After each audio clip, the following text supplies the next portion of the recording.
Бидний мэддэг оншилгоо нэг иймэрхүү байдлаар хийгддэг байлаа. Амортизатор, түлх, тяг, шарнир, өндгөн тулгуур, рулийн аппарат гэдэг бүхий л явах эдэнгийн эвдрэл гэмтлийг хүний мэдрэмж, хараа, сонсголд найдан ингэж л оншилдог байлаа. Зогс.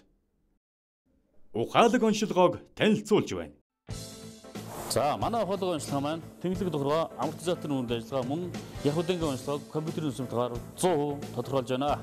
Тэнхлэг тохиргоо шалгах, автомашины дугуйг хөдөлгөөнд тавцсан дээгүүр явуулж, тэнхлэг тохиргоо алдагдсан эсхийг төхөөрөмжийн дэлгэцээр харуулна.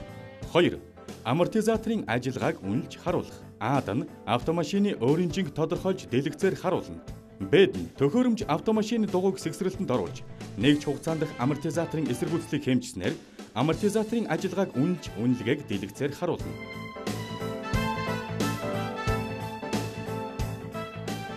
3. Гулсагч тавцантай тулгуур болон жолоодлагын эдангийн оншилгоо. Гулсдаг тавцан автомашины дугуйг хөдөлгөөнд оруулснаар өндгөн тулгуур, тяг, шарнир болон бүх төлхүүдийн ажиллагааг шалгана.